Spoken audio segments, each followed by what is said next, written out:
of death and practicing phenomena related to it. तो थैनाटोलॉजी क्या कहता है? That is the scientific study of phenomena and practices relating to death.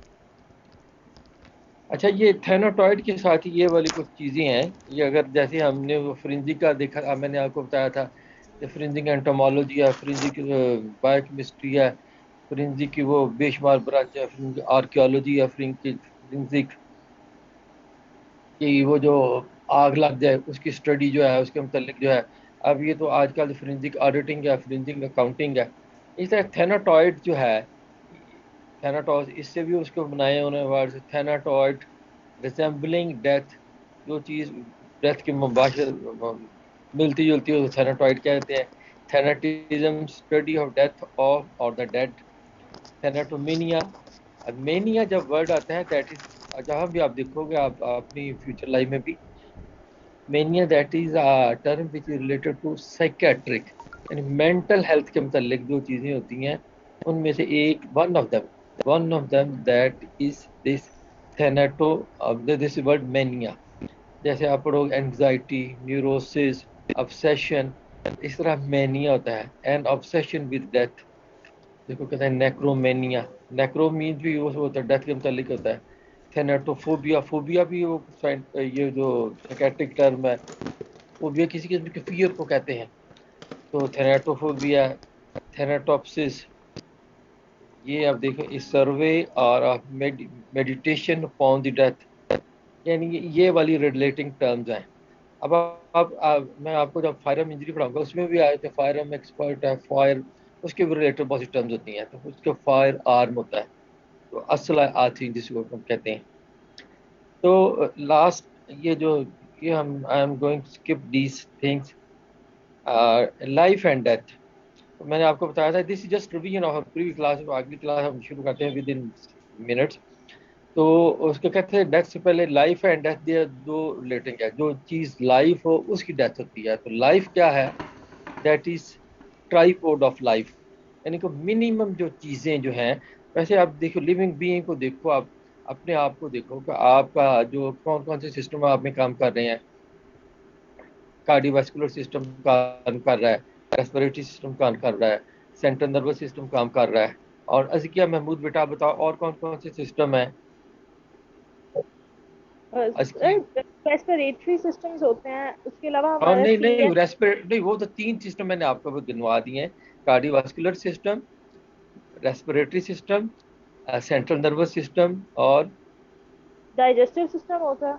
Digestive system, very good, शाबाश। मतलब sir हमारा और excretory system है। Excretory system, very good.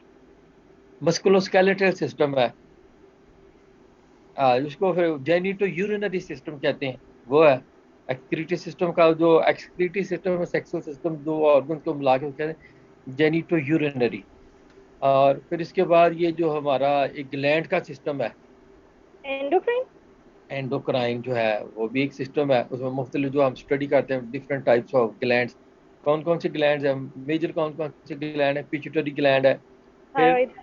Thyroid gland है, फिर वो पैंक्रियास। क्या है, पेंक्रिया। पेंक्रियाज के दो मान जाते हैं, एक एक्सोक्राइन एक एंडोक्राइन। एंडोक्राइन वो आइसलेट हो लैंगरहंस वाले जो है ना।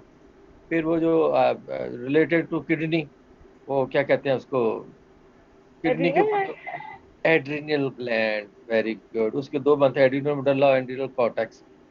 अच्छा, तो ये जो लाइफ के मतलब लिखवा रहे थे हम, ये जो किसी का फर्ज किया जेनिटो यूरिनरी सिस्टम काम नहीं कर रहा, तो वो भी लाइफ तो होगा। इसी तरह अगर किसी का डाइजेस्टिव सिस्टम नहीं काम कर रहा, तो लाइफ तो वो भी होगा। अगर किसी का वो फर्ज किया सारा ही, लेकिन वो डिजीज होगा, डिजीज स्टेट हो कह सकेंगे आपकी, but that will B life. तो लाइफ के लिए कहते हैं तीन चीजों का, पता नहीं कब से बेहोश पड़ा है। तो वो उसको देखते हैं कि यार ये सांस ले रहा है, ऐसे करते हैं ना, देखते हैं वो ब्रीदिंग उसकी हो रही है या उसका ये जो है नब्ज पे हाथ रख के देखते हैं कि नब्ज चल रही है। तो अगर बंदा कोई रिस्पॉन्स नहीं कर रहा हो, तो फिर भी इन तीन चीज़ों को, हम दो चीज़ों को देखते हैं कि सांस चल रहा है उसका, और उसका साथ क्या कहते हैं उसकी नब्ज उसकी चल रही है, या उसका हम उसको अपनी ये जो है क्लिनिकल में उसको ऑस्कल्टेशन करके देख लेते हैं, हार्ट बीट उसकी आ रही है।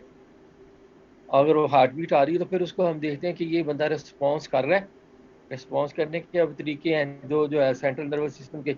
उसका एक तो सेंसिबिलिटी होती है, जिसमें हम वो 5 सेंसेस चेक करते हैं।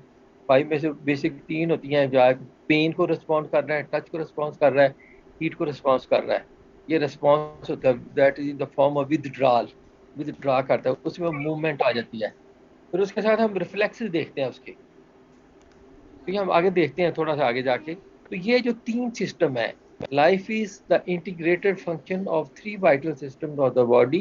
कौन कौन से मैंने बताए आपको? अब ये मुझे बताएगा मोहम्मद शोएब। जी 3 सिस्टम बेसिक जो है मैंने आपको sir, name. Circulatory system, respiratory system, nervous system. Nervous system, शाबाश। ये आपको क्या कहते हैं, अपने पास इंटरेक्टिव करने के लिए मैं पूछ रहा हूँ आप लोगों से। अच्छा, आपकी जो क्लास की जो बच्ची ने टॉप किया था उसका क्या नाम था? बाकी सभी क्लास आपके रेफरेंस से सुन ले कि ये आप लोगों का ट्राइपॉड ऑफ लाइफ जिसको कहते हैं, integrated function of 3 vital system of the body. अब डेथ जो है, वैसे तो हम अपने वो क्लिनिकल डेथ देखते हैं, जिस बंदे को जो मैंने चीज़ें आपको बताई हैं, घर वाले भी बंदे लोगों को पता चल जाता है यार ये बंदा अगर कोई सोया पड़ा फर्ज की किसी की डेथ हो जाए तो उसको हलाएं जलाएं तो ना बोले। तो फिर वो उनको शक गुजर जाता है यार ये इसको डेथ तो नहीं होगी। तो दौड़ते हैं डॉक्टर के पास जाते हैं, डॉक्टर आके फिर वो क्या करता है, डॉक्टर उसका हार्ट ऑस्कल्टेट कर रहा है, और डॉक्टर उसका क्या करता है, उसका ब्रीदिंग वगैरह देखता है। अगर वो ना हो तो फिर वो हाथ लगा के देखता है कि वो ठंडा हो। जिसम ठंडा होने की भी एक निशानी है कि बॉडी जो नॉर्मल है, तो बॉडी जो है वो अपने टेम्परेचर मेंटेन रखती है। तो वो अगर ठंडा हो जाए तो उससे भी कहते हैं कि शक गुजर जाता है। आपने देखा होगा बाज का कि बंदा जो कार्डिक अरेस्ट हुआ है, फर्ज कर इसको हार्ट अटैक जैसे हम कहते हैं, तो वो घर वाले हाथ लगा के देते हैं, कहते हैं अभी जिस्म तो गर्म है। तो वो डेथ का जो है वो एक मूवमेंट होता है, जब ये जो सिस्टम की इनकी इंटीग्रेशन है, जब इनमें से कोई भी एक सिस्टम नॉकआउट हो जाए तो उस वक्त हम क्लिनिकल डेथ इसको कह देते हैं। तो ये जो डेथ की डेफिनेशन है, ये लिटरेरी टाइप की डेफिनेशन है। तो इनमें say that is just for आपका जो कंसेप्ट थोड़ा सा बिल्डअप करने के लिए, अदरवाइज ये दे आर नॉट मस्ट। तो death is the cessation of life in A previous living organism. ये शपैरो जो है वो एक था, फोरेंसिक साइंटिस्ट है, उसकी है शेफर्ड, सॉरी रिचर्ड शेफर्ड। फिर इसके बाद ये जो शपैरो है, इनकी बुक्स हैं बड़ी मशहूर, लेकिन आप लोगों के लिए नहीं। आप लोगों की बुक कौन सी है? कौन सी बुक स्टडी कर रहे हो आप शफीक फातिमा? सर कौन सी? Sir Shahbaz. Shabaz, that is not recommended book. Time it is a process. हम देखते हैं प्रोसेस कैसे है। ये उसकी डिक्शनरी की डेफिनेशन है। तो क्लासिफिकेशन ऑफ डेथ, जैसे मैं आप कह रहा था कि वो प्रोसेस कैसे है। तो एक तो है clinical death, that is just a moment in the life of a living person when he turns from a living being into a dead. उसको हम कहते हैं सोमैटिक और clinical death. The term death, as commonly employed, means somatic death, which is complete and persistent. यानी irreversible, complete and irreversible persistent cessation of functions of, ये जो 3 system जिनको हम नेम किए थे, brain, heart and lungs, which is tripod of life. और ये जो there failure to return means that is irreversible, irreversible, complete and persistent. और मॉलिक्यूलर डेथ है, आपको पता है कि आपके जो कुछ टिश्यूज होते हैं, all of the body tissue they are sensitive to oxygen supply. Oxygen जो न्यूट्रिशन के तौर पे काम करती है सेल्स पे, सेलुलर लेवल पे। और इसी को, सॉरी मैं आपको कह दूं, सेलुलर और मॉलिक्यूलर डेथ भी इसको कहते हैं, कि वो मॉलिक्यूल्स का जो है ऑक्सीजन का molecule that enters into cell and that acts as nutrition, उसकी वजह से वो जो रेस्पिरेशन, इंटरनल रेस्पिरेशन, ब्रीदिंग है, सेलुलर ब्रीदिंग जिसे कहते हैं, वो प्रोसेस चलता है। उसमें जो डिफरेंट टिश्यूज है, डिफरेंट लेवल्स ऑफ सेंसिटिविटी। कुछ को कोई घंटों को ही ऑक्सीजन ना मिले, दे कैन रिमेन अलाइव तो कुछ टिश्यूज ऐसे हैं वो they are sensitive within two seconds, seconds तो नहीं कहूँगा, within minutes, 4 to 3 minute से लेके 5 मिनट तक। तो कौन सा टिश्यू है, वो टिश्यू कौन सा है जिसकी सेंसिटिविटी सबसे कम है oxygen lack, which responds that becomes dead? कौन सा टिश्यू है वो? Nervous tissue sir. Nervous tissue. Nervous tissue का वो अगर उसको आप ब्लड सप्लाई, उसकी blood supply in means actually means that is conveyance of oxygen. Blood क्या करता है, blood circulation that conveys oxygen. दूसरी चीजें भी साथ मूव करती हैं उसका, लेकिन मेन जो है ऑक्सीजन होता है। ऑक्सीजन जो एंटर सेल में होती है, फिर उसकी इंटरनल ब्रीदिंग होती है, उसका जो सारा मेटाबॉलिज्म चलता है, तो वो नर्वस टिश्यू की है, दैट इज 3 to 5 मिनट्स। इसी तरह अच्छा इनकी जो अब आजकल के दौर में इनकी जो to know the sensitivity of oxygen, lack of oxygen, that has become attained more and more significance for the reference of transplantation। जब आप ट्रांसप्लांट के लिए कोई टिश्यू लेते हो तो उसको आपने उतनी देर आपने उसके सोर्स जो देने वाला बंदा उससे निकाल के रखते हो।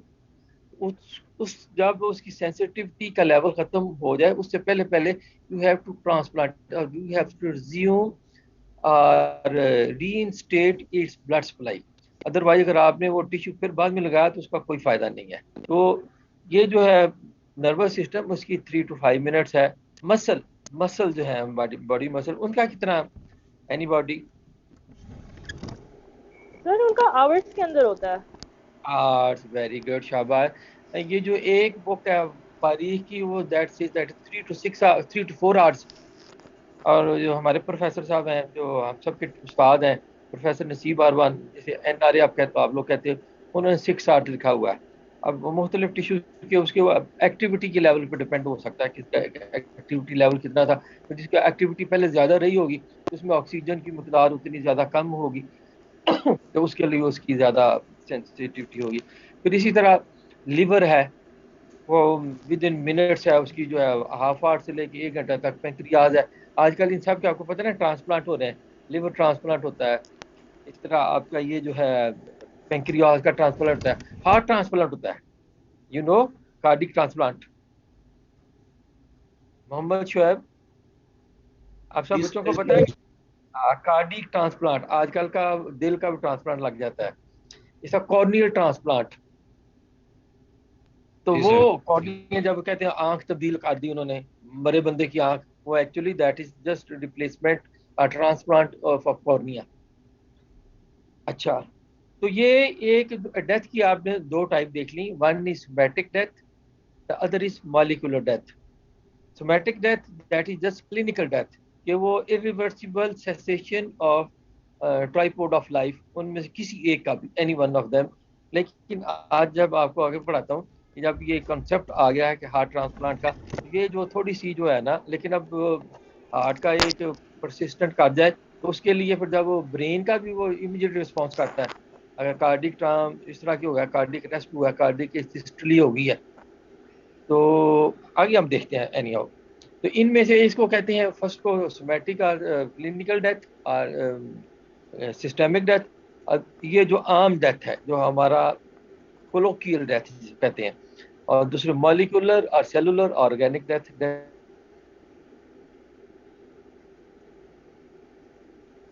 अच्छा, ये जो मैं आपको बात करने रहा था, formally cessation of heart beat and respiration were used as the criteria of death, but now that cardiac transplantation is possible, emphasis has shifted to irreversible cessation of brain function। अब आप देखते हो कि आजकल का जैसे मतलब वेंटिलेटर पे लोग हैं, ये जो कोरोना वाले हैं, जब उनके लंग डैमेज हो जाते हैं, उनको ब्रीदिंग जो है स्पॉन्टेनियस ब्रीदिंग दैट सफर्स, फिर वो उसको वेंटिलेटर पे डाल देते हैं। वेंटिलेटर का फंक्शन क्या होता है, वो ब्रीदिंग कराता है, वो जो है ब्रीदिंग करवाता है, तो उसको ब्लड की सर्कुलेशन भी साथ उसकी होती है। तो उसके लिए ब्लड को जो मेंटेन करके, ब्लड प्रेशर वगैरह मेंटेन करने के लिए उसकी ड्रग्स लगाते हैं। अब आप फार्माकोलॉजी पढ़ लोगे कौन कौन सी ड्रग्स होती हैं तो वो ब्लड प्रेशर मेंटेन रहता है। ब्लड प्रेशर मेंटेन का क्या काम है कि वो वेंटिलेशन, ब्रीदिंग तो वेंटिलेटर करा रहा है, और वो ड्रग्स वो एक ब्लड प्रेशर को मेंटेन रखते हैं। जब ब्लड प्रेशर एक सर्टेन लेवल पे हो तो उस वक्त ही परफ्यूजन होती है। अगर ब्लड प्रेशर का लेवल कम हो जाए तो अगर ब्रीदिंग हो भी रही हो तो टिश्यू परफ्यूजन नहीं होगी। आपने ये फिजियोलॉजी सारी पढ़ ली है। तो अब ये कहते हैं कि when the concept of heart transplantation has come, the reference, the emphasis has shifted from these breathing और हार्ट बीट से मोर ऑन ब्रेन फंक्शन। कि वो हार्ट का फंक्शन वो हम ड्रग से वक्ती तौर पे ले लेते हैं, और वो ब्रीदिंग का function that shift from ventilator, जो मशीन है जो ब्रीदिंग के लिए होती है। तो इसके लिए हम कहते हैं ब्रेन डेथ का कंसेप्ट, ब्रेन डेथ। ये मैं आपको आगे पढ़ाऊंगा कि what is concept of brain death. जब वो आप देखो किसी बंदे को वेंटिलेटर पे रखा हुआ हो तो उसके घर वाले उसको वेंटिलेटर से उतार नहीं देते कि शायद ये जो है बंदा वापस आ जाए, तो फिर हमें उन्हें लीगल डेथ या ब्रेन डेथ का उनको बताना पड़ता है कि अगर उसको वेंटिलेटर से शिफ्ट करें तो कोई actually the person has died. ये हम आगे एक हमारी एक अलग क्लास होगी उसमें हम देखेंगे ये वाला। अच्छा, मोड ऑफ डेथ मैंने आपको पढ़ाया था कि ये जो आपने जो 3 बेसिक ट्राइपोड ऑफ लाइफ, अगर किसी का जो है ब्रीदिंग सिस्टम स्टॉप करे पहले तो उसको हम एस्फिक्सिया कहते हैं। अगर उसका कार्डिक फंक्शन स्टॉप हो तो उसको हम सिनकपी कहते हैं। अच्छा, ये आपने लफ्ज ये सिनकपी कहना है, सिनकोप नहीं कहना। अब ये जो हम बाज का जैसे में फाइनल एग्जाम में बच्चे आ रहे हैं तो उस वक्त भी हम उसको बच्चे what are different modes of sir asphyxia, syncope. This is not word syncope, syncope, syncope. तो इसी तरह कई बच्चे होते हैं, वो आपको इस साथ अभी बता दूं कि वूंड जो लफ्ज है, वूंड इंजरी जिसे कहते हैं, तो उस वक्त भी आके बाउंड कह रहे होते हैं, बाउंड। दो WOUND बाउंड भी होता है और वूंड भी होता है, but we are not talking about bound. Bound जो वाइंड की जो है सेकंड फॉर्म और थर्ड फॉर्म होती है उसके we are not concern with that. We are concern with injuries, wound जो होता है। इस तरह जब when the stoppage of function of brain, इसको कहते हैं ब्रेन डेथ और कॉमा। इस तरह मैंने आपको बताया था इसके कुछ और बेसिक टर्म्स हैं, cause and mechanism of death, फिर manner of death. This is just to be in our previous class. Cause वो जो कोई डिजीज हो, इंटॉक्सिकेशन हो या इंजरी हो जिसकी वजह से बॉडी में इस तरह की चेंजेस आ जाएं जो उसके जो that become the person the functioning of basic function of the body become incompatible with life, वो उसको हम कहेंगे that is cause of death. किसी को इंजरी होगी, फर्ज किया उसकी ब्लीडिंग होगी है, तो ब्लीडिंग होने की वजह से अब उसका कार्डिक फंक्शन कंप्रोमाइज हुआ है, तो उसका हम काज ऑफ डेथ कहेंगे वो दैट इज इंजरी। और mode of death will be the syncope. इस तरह ब्रेन को इंजरी पहुंच गई, किसी की ब्रेन डैमेज हो गया, तो उसके cause of death will be injury. और फर्ज किया डिजीज हो सकती है, मेनिंजाइटिस है, एनकेफेलाइटिस हो गया है, तो उसकी वजह से हुआ है, तो वो meningitis और encephalitis that will be the cause, and mode of death will be that coma और ब्रेन डेथ। इसी तरह अगर ब्रीदिंग का निमोनिया हो गया या इस तरह की कोई इरेस्पायरेबल गैसेज वगैरह ये जो है ना उसकी इंटॉक्सिकेशन हो गया, सर्दियों में होता है कोल गैस वगैरह का, या ये जो है कार्बन मोनोऑक्साइड पॉइजनिंग हो गई है, या आप देखेंगे आप किसी का सांस बंद कर दिया, उसको फाया दे दिया, किसी को हैंगिंग हो गया, किसी को थ्रॉटलिंग हो गई है, स्ट्रेंगुलेशन हो गई है, तो उसकी cause of death will B that and mode of death will B कि वो जो सिस्टम नॉकआउट हुआ है उसका एस्फिक्सिया कहेंगे। और इसी तरह ये जो है क्या कहते हैं डिजीज है, फिजिकल इंजरी है, इंटॉक्सिकेशन है, पॉइजनिंग भी आप पढ़ रहे हो आप साथ साथ के पॉइजन भी मुख्तलिफ सिस्टम को जाके डिफेक्ट करते हैं। और मैकेनिज्म जो चेंजेस होती हैं, the train of events, train of changes which affect the body physiology or biochemistry, और उसकी वजह say that become incompatible with life. तो उसमें जैसे हेमरेज मैंने आपको बताया, ब्रेन को उन्होंने ब्रेन को इतना प्रेस कर दिया, ब्रेन के जो आपको पता vital center they are present in brain stem. अगर वो ब्रेन स्टेम अगर का इंटैक्ट है किसी बंदे का brain stem, if it is intact तो that the person may be in coma, उस वक्त वो इनसेंसिबल हो सकता है, लेकिन उसकी रेस्पिरेशन और उसका हार्ट काम कर रहे होंगे।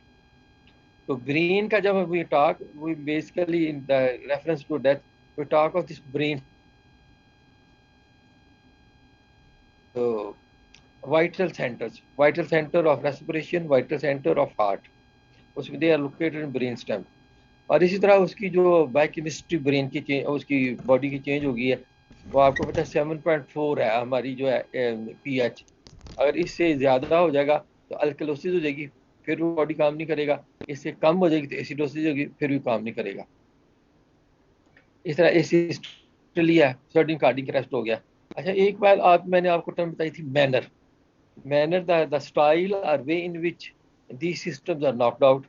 अगर वो किसी का बंदा इस सिस्टम को कोई दूसरा पर्सन नॉक आउट करेगा तो हम उसको करेंगे होमिसाइडल। अगर वो खुद ही उसने इस तरह का पंगा लिया है, उसका हरकत की है, उसने अपने आप को पॉइजनिंग कर लिया, फर्ज किया, तो सुइसाइडल होगा।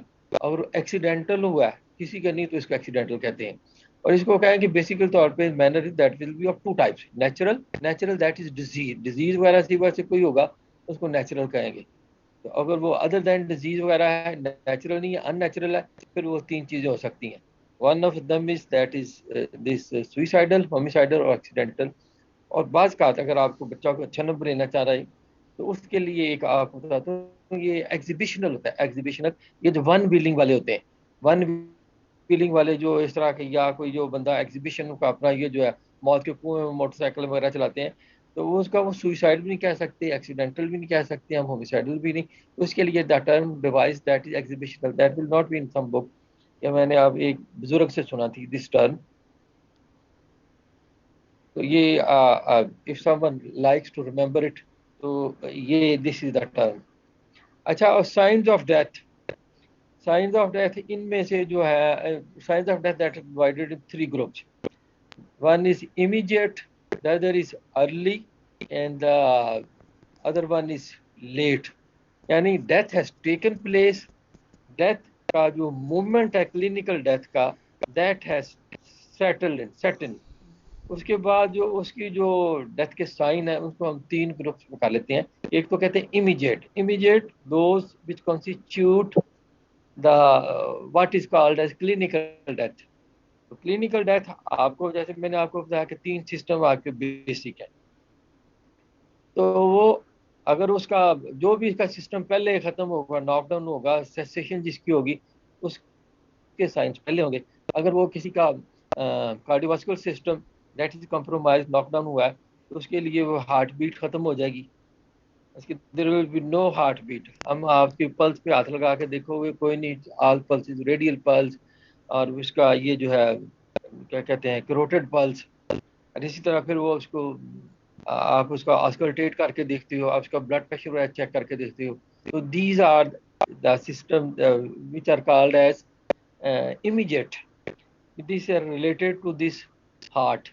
इस तरह अगर वो किसी का कार्डियो सेंट्रल नर्वस सिस्टम है, सेंट्रल नर्वस सिस्टम के आपको मैंने आपको गिनाई है तीन है। इंसेंसिबिलिटी होती है, insensibility means loss of sensation of temperature, pain and touch। इसी तरह अगर वो spontaneous movement है, there is no मूवमेंट नहीं हो रही, अगर उसको आप खुद भी नहीं कर सकता मूवमेंट। और वो इसी तरह अगर उसके जो रिफ्लेक्सेस हैं, नेचुरल रिफ्लेक्सेस वगैरह, वो भी लॉस ऑफ रिफ्लेक्सेस। अच्छा, इसके साथ ये जो है बाज़ जो साइंटिफिक दौर है, तो अगर आप if you are not feeling the pulse of a person, और अब एडवांस टेक्नोलॉजी में पता चल गया है कि बाज़ का ये जो हार्ट का है, जो पल्स है, पल्स अगर बंदे को ब्लड प्रेशर डाउन हो गया काफ़ी ज़्यादा, तो पल्स आपको नहीं मिल रही हो रही, या कि बंदा मोटापे का शिकार है, तो आप उसको हार्ट उसकी जो है नहीं सुन रहे होते उस वक्त, आप टेंशन में होते हो, जो बंदे को जिस तरह की सूरत हाल हो, तो आपको अपनी पल्सेशन सुननी है, तो बंदा पर्सन फॉल्स इन डाउट। तो उस सिलसिले में कहते हैं loss of ECG rhythm. ECG होता है ना, what is ECG? Adil Abbas, Adil Abbas, where is Adil Abbas? क्या व्हाट इज ईसीजी, क्या होती है? आदिल अब्बास, आपने ऑन करके फिर खत्म चले गए, दौड़ गए हो। नहीं सर, सर वो बाइक नहीं हो रहा था, इलेक्ट्रोकार्डियोग्राम सर, हार्ट बीट आपकी। इलेक्ट्रोकार्डियोग्राम, वेल डन, शाबाश। अच्छा, उसको कहते हैं loss of rhythm of ECG for 5 minutes. Loss of rhythm means वो जो आपने ईसीजी देखी है, आप सब लोगों ने, बच्चों ने, तो वो फ्लैट, बिल्कुल फ्लैट लाइन आती है। तो इस तरह अगर वो जो उसका आप ब्रेन फंक्शन देख रहे हो, तो उसके उसके ईईजी कहते हैं, ईईजी। तो but where is Shafaq Fatima, what is EEG? Shafaq Fatima, what is EEG?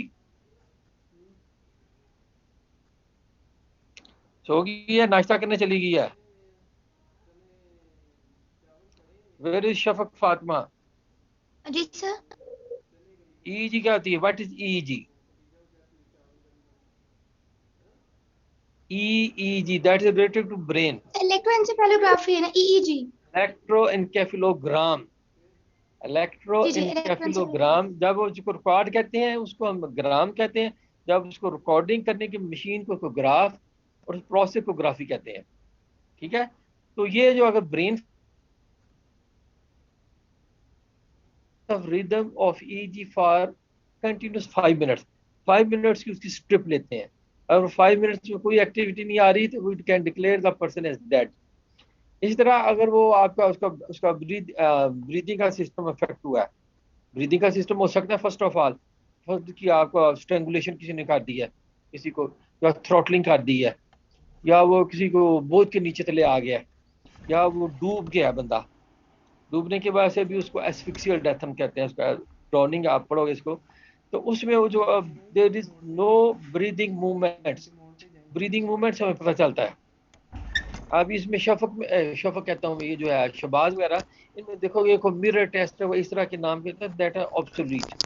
वो आजकल उन टेस्टों के नहीं देते, वो simply see the observe the movements और चेस्ट मूवमेंट, अगर वो मोटा बंदा हो। अच्छा, लेकिन इसमें साथ आपको एक और कंसेप्ट बता दूं, there is one concept of suspended animation, suspended animation और एपरेंट डेथ। अच्छा, ये मैं आपको स्लाइडें चला दूँ साथ साथ उसको, फिर जब वो आ जाता है फिर आपके लिए इजी होगा। अच्छा, ये these are the immediate science of death.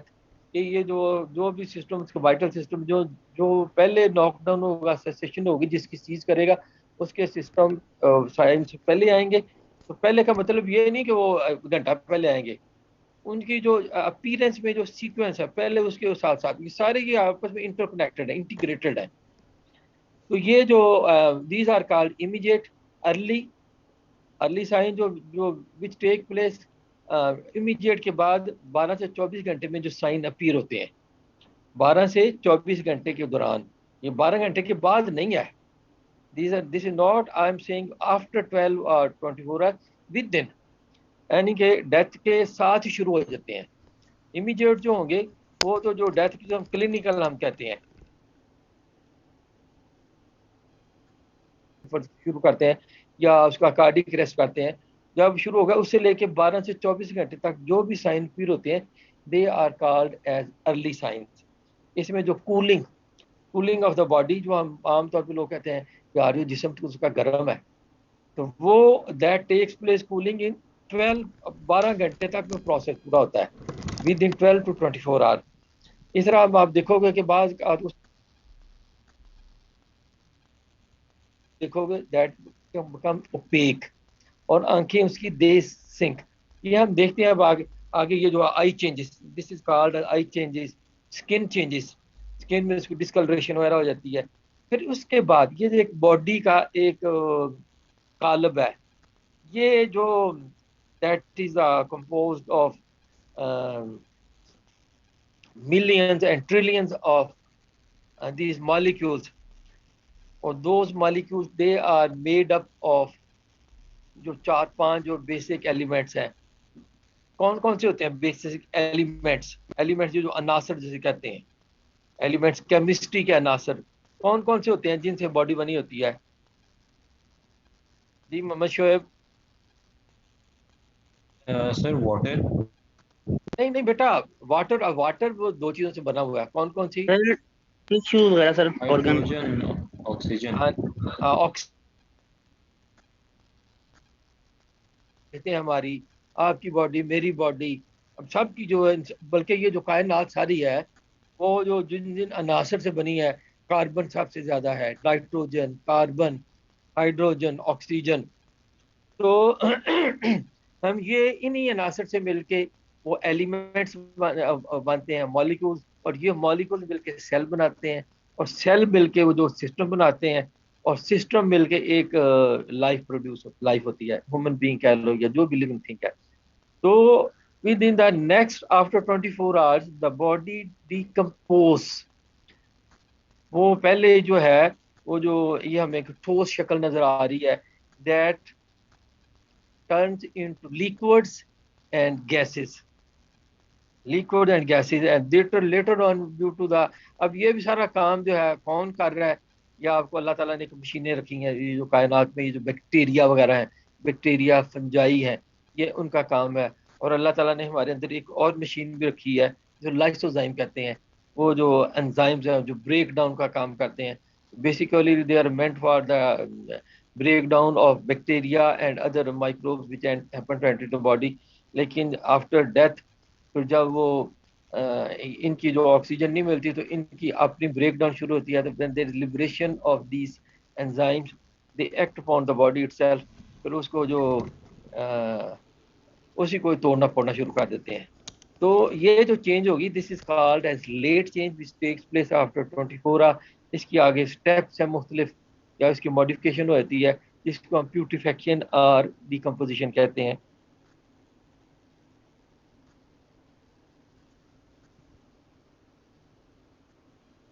अच्छा, डायग्नोसिस और सोमैटिक डेथ, ये जो just about this is the diagnosis, diagnosis के मतलब ये उसका कंप्लीट नहीं है।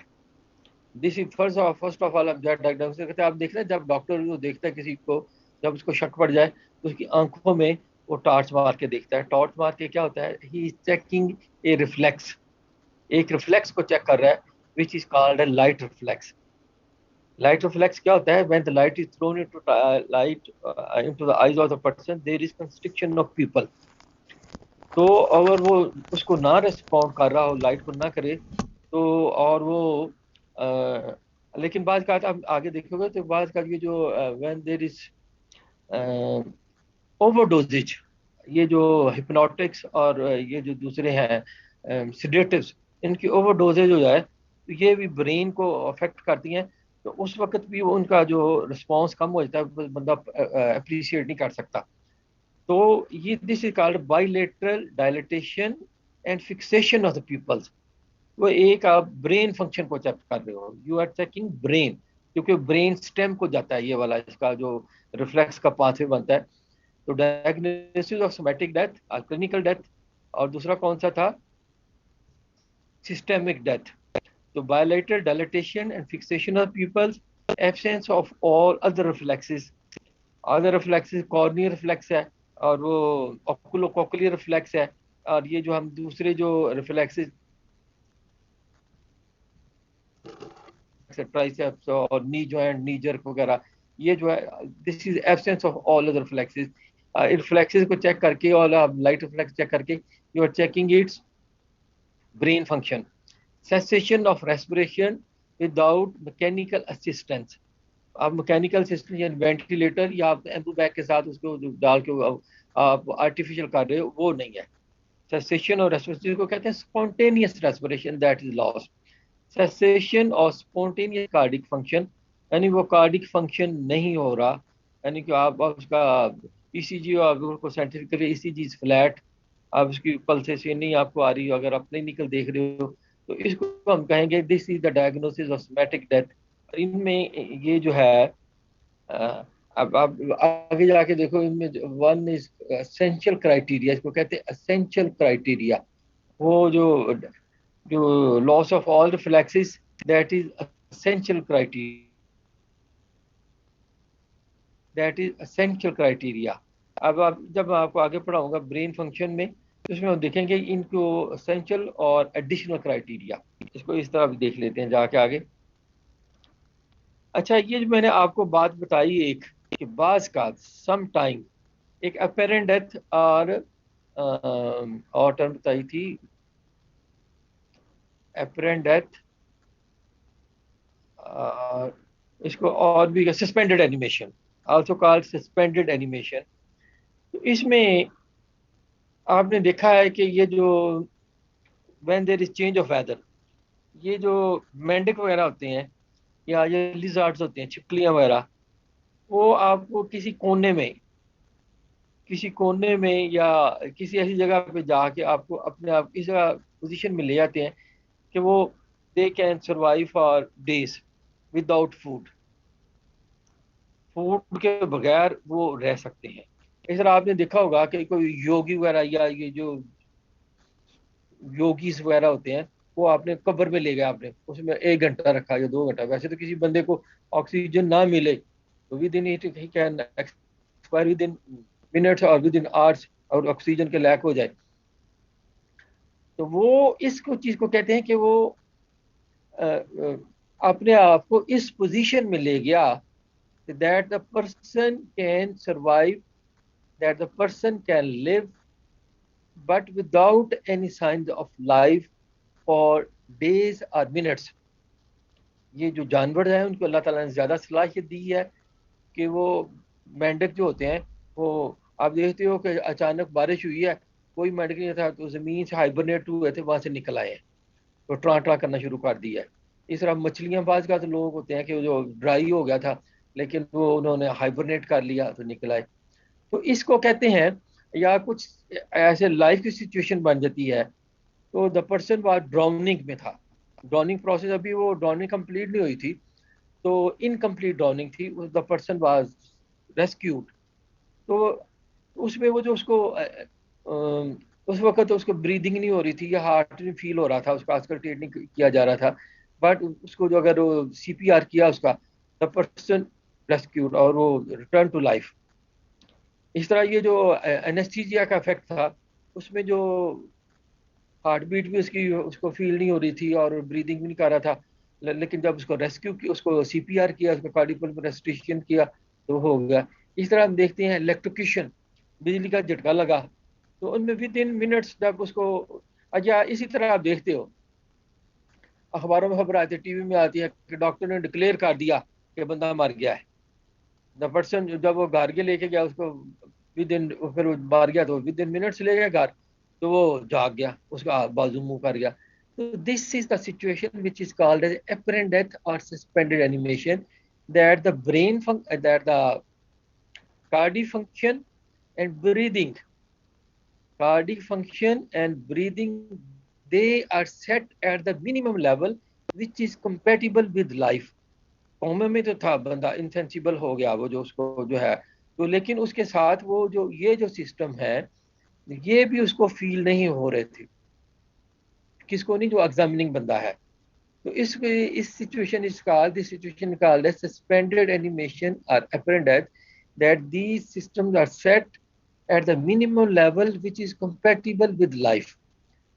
आप apparent आप उसको डेथ नजर आ रही है, लेकिन वो अंदर वो छोटे से लेवल पे, जिससे उसका जो जो ब्रेन का जो इतनी लेवल पे था, तो ब्रेन का जो सिस्टम है which is the most sensitive, तो उसकी डेथ नहीं हुई, उसको सप्लाई जा रही थी। लेकिन उसकी अगर सप्लाई खत्म हो जाए विद इन 3 to 5 मिनट, उससे पहले उसको आपको फिर रेस्क्यू करना होता है, उसको CPR उसको जो है ना, अगर उसके बाद होगा तो फिर वो ब्रेन फंक्शन खत्म होगा, तो जो ब्रेन डेथ वाला जैसे मैं आपको बता रहा था, फिर वो सिचुएशन आ जाती है।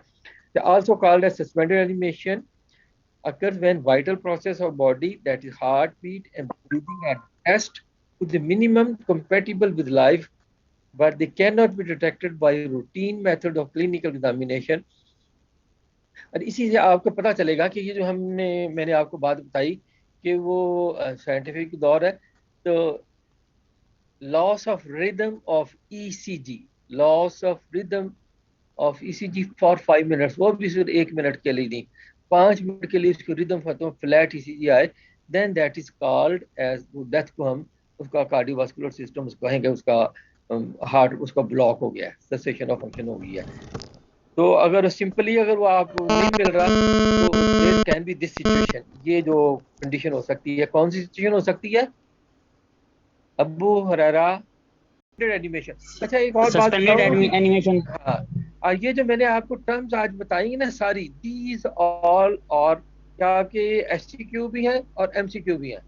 आजकल के एससीक्यू एमसीक्यू में ज़्यादा डिफरेंस नहीं है। MCQ that is a 1 number, और एससीक्यू वो भी 1 number, 2 number, 3 number, maximum 5 number का है। तो यही एससीक्यू है, यही एमसीक्यू है, ये सारे everything is important among them. Sir जी जी। सर अगर ये ब्रेन ब्रेन को अभी तक स्टिमुलेट कर रहा है तो वो ईईजी के अंदर नहीं पता चल जाएगा? नहीं, वो ईईजी करेंगे ना तब होगा ना। अगर आप ईसीजी करोगे तो उससे भी पता चल जाएगा। Apparent death, apparent which is clinical, clinical जो आप डॉक्टर, जो एग्जामिनिंग डॉक्टर जो होता है, फिर जब आप मशीनें यूज कर रहे हो तो फिर वो एडवांस हो जाता है। इसलिए आप सिंपल, अगर कोई बंदा किसी को ऑस्कल्टेट नहीं कर रहा तो मुमकिन है कोई बंदा बहरा हो, बहरा भी हो सकता है। और ये जो उसका मुमकिन उसका अपना सिस्टम ठीक ना हो। और बाद का बंदा स्ट्रेस में होता है, आपने देखा कि बाद का बंदा स्ट्रेस में हो तो वो अगर वो आप अब देखते हो बाद का, अगर आप क्लिनिकल आप देखोगे, एक डॉक्टर ने उसको पल्स फील किया, उसको पल्स फील नहीं हो रही, तो यार कहता है वो, उसको डाउट पड़ जाता है। बाद का अपनी जो पल्सेशन होती है फील, तो ये दिस इज क्लिनिकल। इन चीजों से देखने, जब आपने उसका वो मशीन ठीक है, ईसीजी की मशीन ठीक है, आपने मशीन से उसको चेक कर लिया, then that is the required, वो रिक्वायर्ड थिंग है। उसके लिए 4-5 मिनट्स परसिस्टेंट, उसकी आपने परसिस्टेंट फ्लैट रिदम, ठीक है। और this state of apparent death or suspended animation can persist from few seconds to several minutes, after which a person can be revived. Revive means कि अब आपने उसको सीपीआर किया तो उसको वापस आ गया। ओके। और वॉलंटरी भी इसको कर लेते हैं लोग। वॉलंटरी तो हम आमतौर पे थोड़े वक्त के लिए अपना बंदा को सांस रोक लिया किसी ने, ये योगी वगैरह जो होते हैं वो आपके हार्ट लेवल को इसके लेवल पे ले जाते हैं, वो आप पल्स नहीं फील होने देते आप। और ये जो इनवॉलंटरी है, that is during this electrocution, मैं आपको मिसालें दे रहा हूँ, ड्राउनिंग, इलेक्ट्रोक्यूशन, और न्यू बॉर्न, जो न्यू बॉर्न छोटे बच्चे होते हैं, पैदाइश होती है उसके साथ, these are the states। और overdoses of barbiturate, opiates, sedatives वगैरह इनकी हो जाए, तो in such a case death certificate should not be issued without an ECG और ईजी रिकॉर्ड। अब आपको पूरा समझ आ गई चीज, मैंने आपको, आप पूछ रहे थे मुझसे, इन सच केसेस ये जो सिचुएशन है, कौन सी, इलेक्ट्रोक्यूशन की हो, ब्राउनिंग हो, हाइपोथर्मिया हो, और इनके अलावा आमतौर पे हमारे यहाँ तो आजकल जो भी केस आए, अगर उसको आप डेथ का हो तो उसको साथ फौरी ईसीजी को बुला के ईसीजी कर लेते हैं, उसका एविडेंस होता है साथ। तो कल को घर में जाके कहें कि ये बंदा जिंदा हो गया और डॉक्टर ने उसको डेथ वर्ड डिक्लेयर कर दी थी। अब ब्रेन डेथ का आपको बता रहा था, ब्रेन क्या आपको पता है कि दो मेजर तो ब्रेन की डिवीजन है।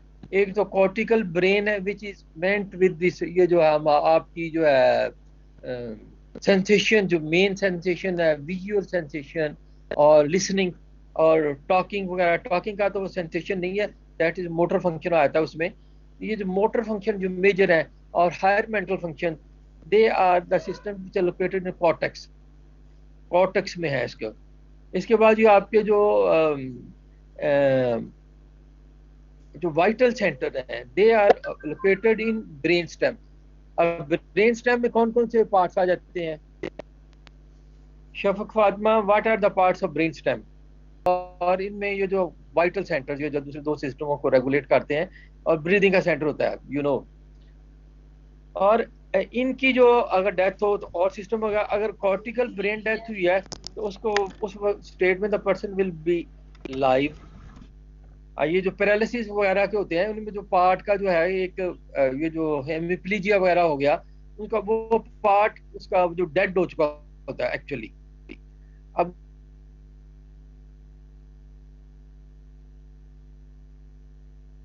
हो जाए तो दैट इज इनकम्पैटिबल लाइफ। उसको जो ब्रेन स्टेम की डेथ को एक्चुअली हम ब्रेन डेथ कहते हैं। और होल ब्रेन, जो इसमें जो कॉर्टिकल ब्रेन भी आ गया और ब्रेन स्टेम भी आ गया, ये 3 level reference to brain death कहते हैं। लेकिन जो एक्चुअली ब्रेन डेथ कहेंगे, that will be the brain stem death. आपको पता है कि ये जो आपका व्हेन यू आर अवेक,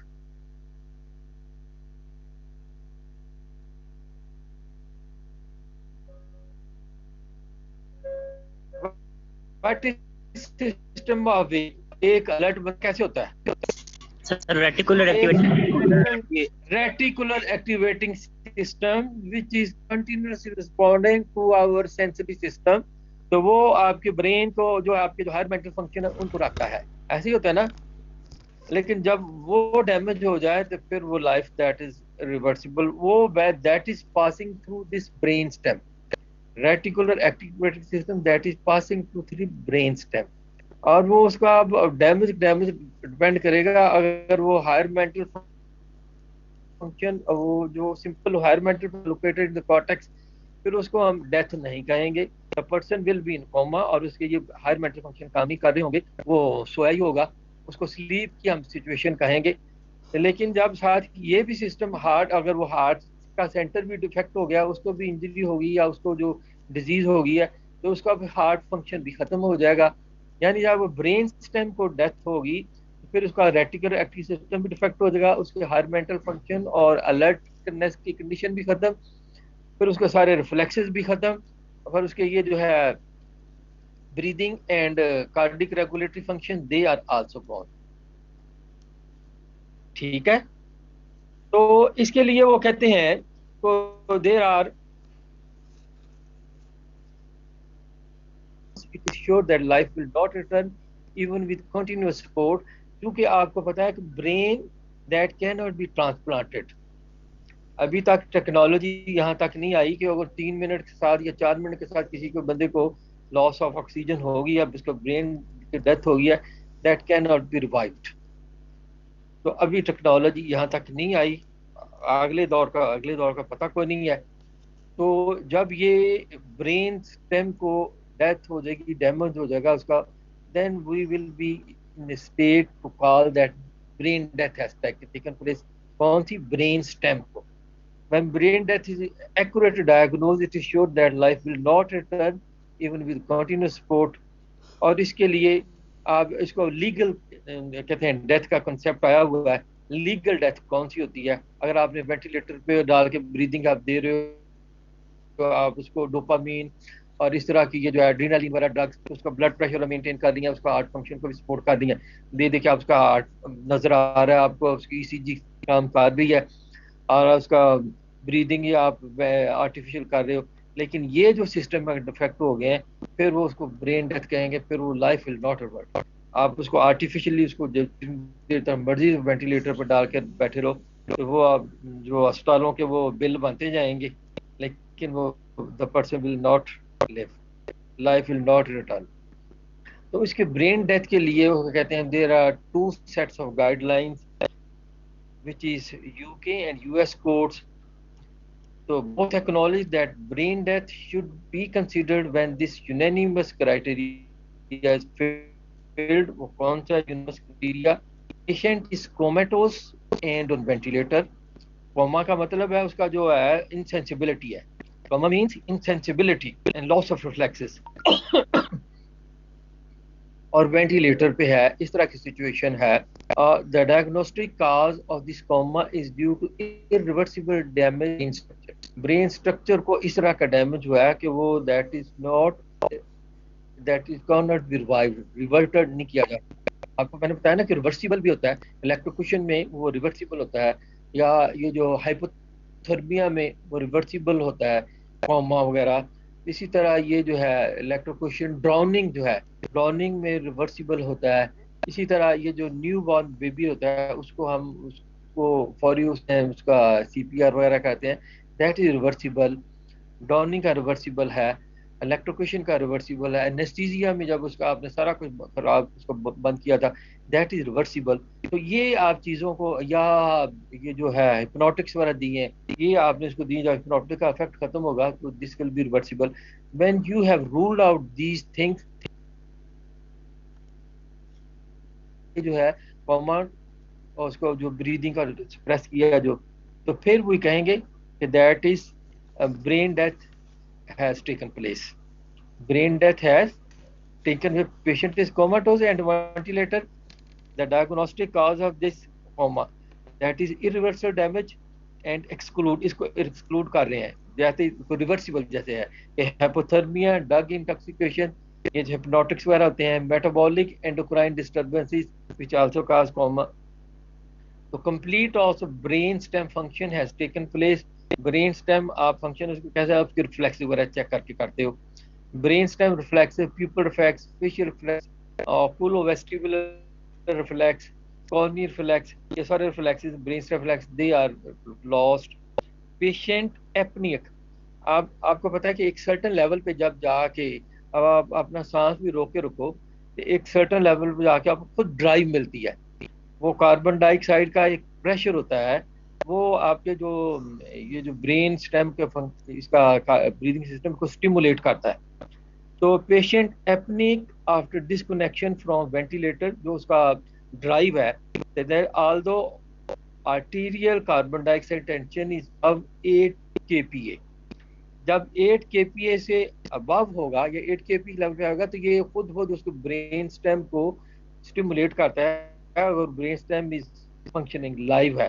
तो अगर इससे ऊपर भी चला गया, इससे ऊपर चला गया है तो फिर वो उसको सेल्फ जो है स्पॉन्टेनियस ब्रीदिंग नहीं हो रही। तो this is also one of the criteria. ये जो 5 चीजें हैं, 5-6 चीजें हैं, they are constitute what is criteria. This is criteria of brain stem death. That is patient is comatose and ventilator. अब आपने वेंटिलेटर उसको डिस्कनेक्ट किया, उसका कार्बन डाइऑक्साइड लेवल जो है उसका आर्टीरियल का वो रेज हो रहा है, तो 8 kPa से अबव चला गया, ब्रेन स्टेम रिफ्लेक्सेस नहीं आ रहे और वो you have excluded these reversible causes, that is hypothermia, drug intoxication, metabolic and drug endocrine disturbances जो कोमा कहती हैं, जैसे यूरेमिया है, यूरेमिया की वजह से जो कोमा में चला जाता है। इस तरह आप एक्यूट एसिडोसिस होती है, उनमें जो कोमा में चला जाता है। तो you have ruled out these things, then you say brain death has taken place. Acha, this is the opinion of World Medical Association. Presently, the proper definition of death is not quite impossible. Therefore, decision of death should remain clinical by physician who has no interest or connection with transplant surgery. अभी वो clinical जो clinician है उसकी अपनी interest ना हो, उसने transplant लगाना हो किसी को तो फिर उसको ना करे। ब्रेन डेथ का ये this is about brain death. तो वो उसे उसका जिगर करना हो, कॉर्निया ना लेना हो, तो उसके वो डिसीजन होगा क्लिनिशियन का, बट वो clinician who has not interest with transplant surgery. The certification of death के वो इसका बाइस वगैरह को या रूल आउट करने के लिए the certificate must be based on clinical judgement which fulfils certain essential criteria, जो मैंने आपको पहले बता दी हैं कि वो कोमाटोज हो, वेंटिलेटर पे हो, वेंटिलेटर आप डिस्कनेक्ट करो, फिर उसका 8 kPa से ज़्यादा उसका आर्टीरियल कार्बन डाइऑक्साइड टेंशन हो जाए, आपने वो चीज़ें जो रूल आउट कर ली हैं, तो स्पॉन्टेनियस ब्रीदिंग, फिर वो आप can say the person this person brain death has taken place. When transplant surgery is involved, the death should be certified by 2 doctors which are not part of transplant team. This is the World Medical Association की है। वो clinical criteria जैसे हम पहले भी आपको बताया कि bilateral fix dilatation of pupil, that is second criteria. Complete loss of reflexes, ये दोनों मिलके you are checking the brain function. और वो जो कंप्लीट वेंटिलेटर पे था बंदा, 8 kPa से ज्यादा उसका हो गया है आर्टीरियल PCO2। डोपामीन है, एड्रेनालिन वगैरह, they are not responding, these are additional. Yes अबुआ कौन है, who is this? 2 are additional brain death के लिए। Bilateral fixed dilatation of pupils, complete of reflexes, complete cessation of breathing, these are essential. This is a university question. Increasing dose is not responding, or flat EEG for 6 hours. वैसे हम clinical death के लिए that is for 5 minutes. Clinical death के लिए criteria EEG का कितना flat होना चाहिए, for how long? Shafaq Fatima, कितनी देर मैंने बताया आपको EEG flat कितनी देर के लिए हो? क्लिनिकल डेथ के लिए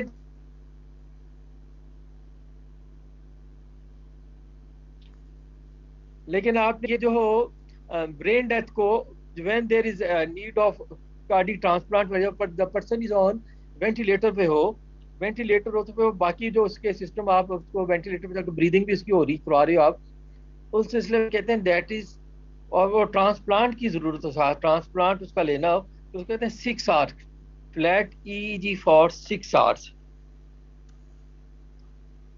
So now your the class of our professor Sadaf, that is about the sudden death. So I'm going to leave. If you have any question, किसी को question है इसमें मतलब understanding का कोई difficulty, so you can ask. And next time we'll start with eye changes, cooling of the body, yani early changes. Early changes we will talk about. Now we are going to shift with Dr. Sadaf. बोलो अबू रहरा. आदिल बोल रहा हूँ sir. Sir जी, ये बोलो. जब ventilator से patient को उतारना है तब उसका कार्बन डाइऑक्साइड का सर जाएगा, जाहिर हमने ब्रीथिंग रोक दी है. हाँ हाँ हाँ, जब बेटा जब उसको डिस्कनेक्ट करोगे, when you disconnect from ventilator, then the, अब आप उसमें वेंटिलेटर तो आपने उतार दिया, ब्रीदिंग तो उसकी हो नहीं रही अब, फिर वो उसका carbon dioxide level arterial raise करेगा. व्हेन इट बिकम्स, जब जब वो 8 kP तक होता है, अगर वो the brain stem is functioning normally, फिर वो उसको ड्राइव करता है, उसको स्टिमुलेट करता है, उसके लिए स्पॉन्टेनियस ब्रीदिंग होती है. और अगर सर वो नहीं हो पाता, ड्राइव करके भी नहीं ब्रीथ कर पाएगा, तो मतलब डेथ होगी. इट मींस वो brain stem death has taken place, फिर वो ठीक है सर. इरिवर्सिबल डैमेज हो गया उसके ब्रेन को. ठीक एनीबॉडी है. एल्स? क्रिटिकल डेथ होती है उसको हम ये कहते हैं ना कि पेशेंट वेजिटेबल स्टेट में है.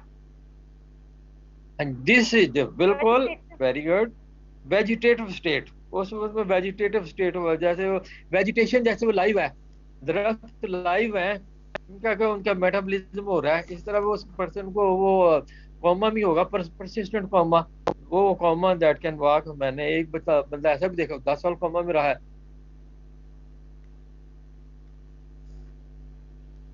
Okay sir, thank